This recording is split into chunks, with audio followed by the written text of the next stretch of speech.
Assalamualaikum warahmatullahi wabarakatuh. Di sini saya akan mempresentasikan hasil kerja kelompok kami. Sebelumnya dimulai dengan perkenalan. Yang pertama ada Aditya Taufikur Rahman, NIM D300 190 125. Kemudian Dito Maulaya Hakim Pamungkas, NIM D300 190 140.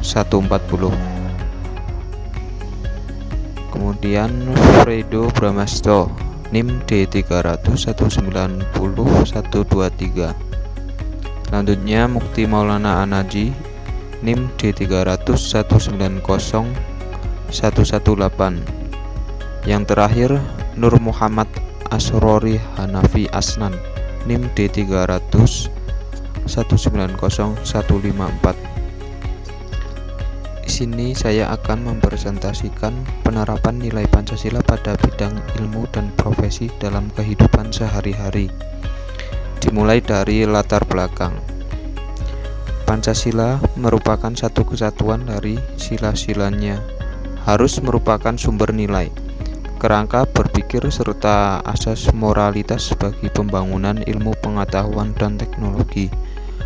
Pengembangan ilmu dan teknologi berlebih yang menyangkut manusia haruslah selalu menghormati martabat manusia. Haruslah meningkatkan kualitas hidup manusia baik sekarang maupun di masa depan. Membantu pemekaran komunitas manusia baik lokal, nasional, maupun global. Harus terbuka untuk masyarakat lebih yang memiliki dampak langsung kepada kondisi hidup masyarakat. Implementasi nilai Pancasila pada bidang ilmu dan profesi dalam kehidupan sehari-hari. Yang pertama, ketuhanan yang Maha Esa. Melengkapi ilmu pengetahuan, menciptakan keseimbangan antara yang logis dan tidak logis, serta mengklasifikasikan antara rasa dan akal. Berdasarkan sila pertama, ilmu pengetahuan tidak hanya memikirkan apa yang ditemukan, dibuktikan, dan dikembangkan, tetapi juga mempertimbangkan maksud dan akibat kepada kerugian atau keuntungan manusia dan lingkungan.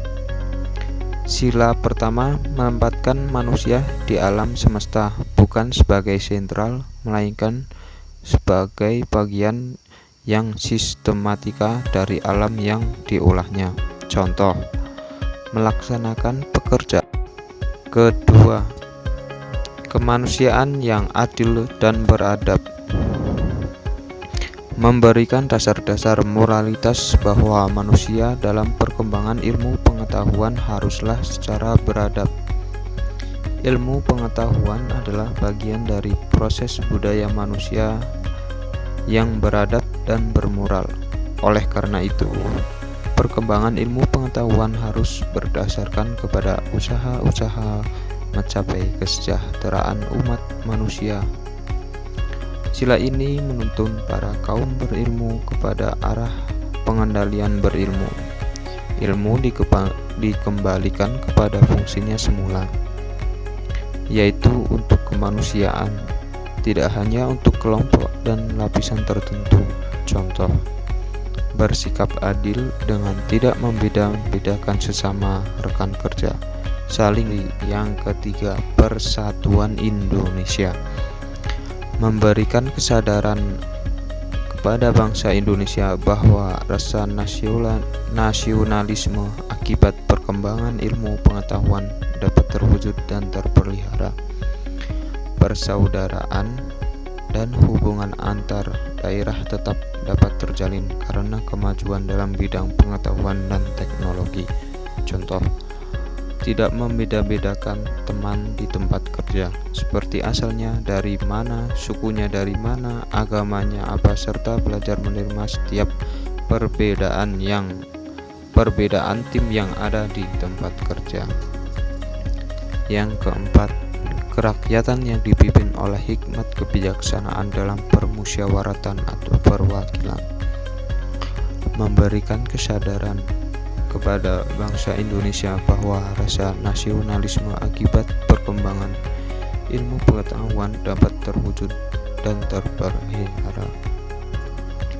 Persaudaraan dan hubungan antar daerah tetap dapat terjalin karena kemajuan dalam bidang pengetahuan dan teknologi.